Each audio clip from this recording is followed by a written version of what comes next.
दोस्तों, इस वीडियो के पहले भाग को देखने के लिए हमारे चैनल को सब्सक्राइब करें। हाँ, ये बहुत आसान होगा। केवल तुम प्रतिदिन स्कूल आया करो। क्या तुम आओगी? भोली ने सिर हिला दिया। भोली, अपनी जुबान से बोलो। हाँ। अब ऐसा करो, तुम अपने घर जाओ। ऐसा ही चलता रहा और वर्ष बीत गए।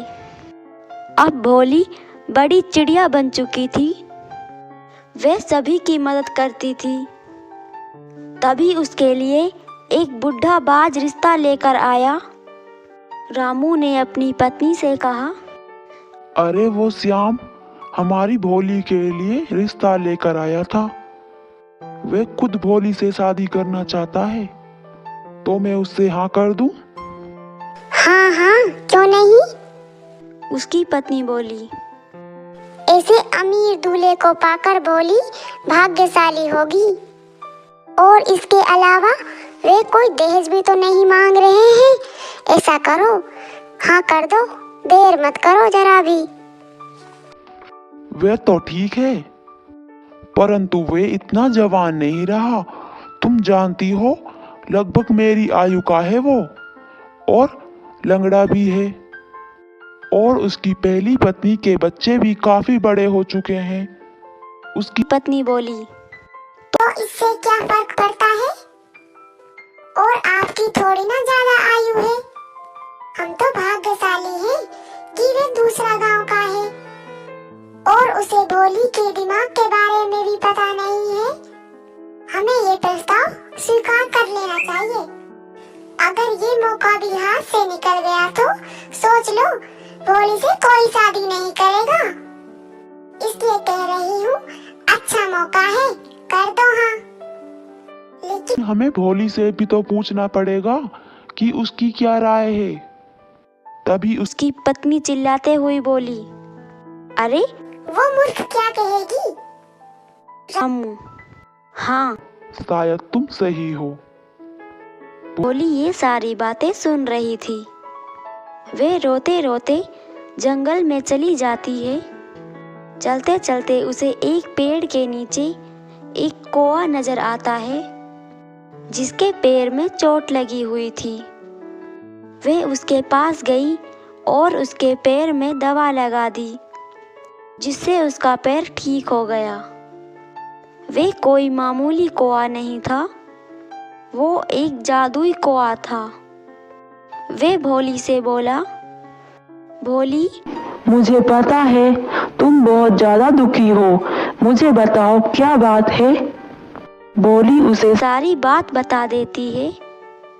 अच्छा, तो ये बात है। कौवा उसके ऊपर जल छिड़कता है, जिससे वे सुंदर दिखने लगती है और पूरी तरह से बोलने लग जाती है। वह वापस घर आ जाती है। अगले दिन शादी का दिन आता है। श्याम बारात के साथ वहां पहुंच जाता है। पुजारी बोलता है, अरे दुल्हन को लेके आइए।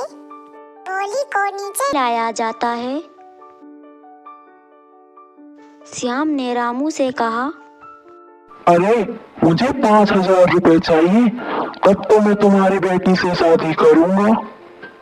नहीं तो मैं बारात को वापस लेके जा रहा हूँ।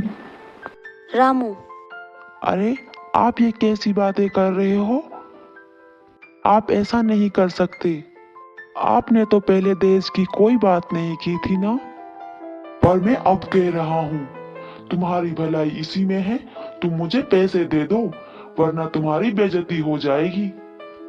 रामू रोता रोता अंदर गया और अंदर से रुपए लाकर उसे दे दिए। भोली का घूंघट पीछे किया गया।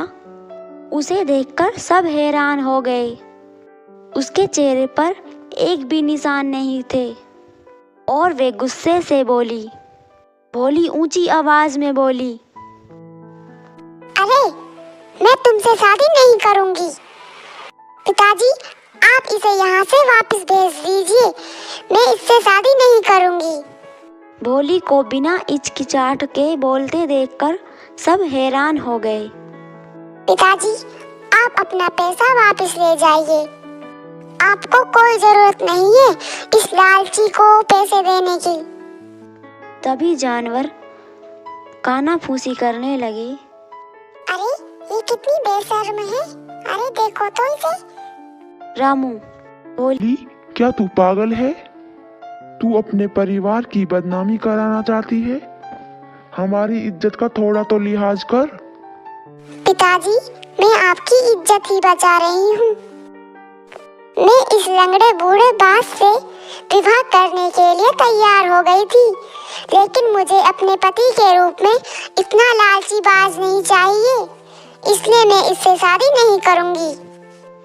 तभी उसकी पड़ोसन बोलती है, अरे ये तो कितनी बेशर्म चिड़िया है। हम तो सोचते थे ये भोली भाली और मासूम है। बोली, हाँ चाची, आप लोगों ने तो यही सोचा कि मैं भोली भाली और गूंगी चिड़िया हूँ, इसीलिए तो आप मुझे इस लालची बाज को सौंप देना चाहते हो। पर ये वही भोली बोल रही है जो पहले बोल नहीं सकती थी। और कुछ सुनना है आप लोगों को? और तुम भी निकलो यहाँ से अपनी बारात को लेकर। श्याम वहाँ से शर्मिंदा होकर चला जाता है।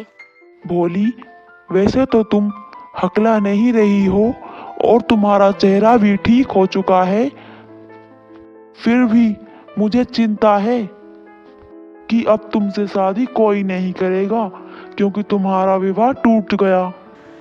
तभी वहाँ पर एक चिड़ा आ जाता है और बोलता है, मैं भोली से शादी करूँगा, लेकिन इसलिए नहीं कि वो सुंदर दिख रही है और बोल रही है। मैं उसे बचपन से ही पसंद करता हूँ, इसलिए। वे सारे खुश हो जाते हैं और भोली और उस चिड़े की शादी करा देते हैं। अब वे सारे मिलकर खुशी खुशी एक साथ रहने लगते हैं। और अमेजिंग वीडियो देखने के लिए हमारे चैनल को सब्सक्राइब करें।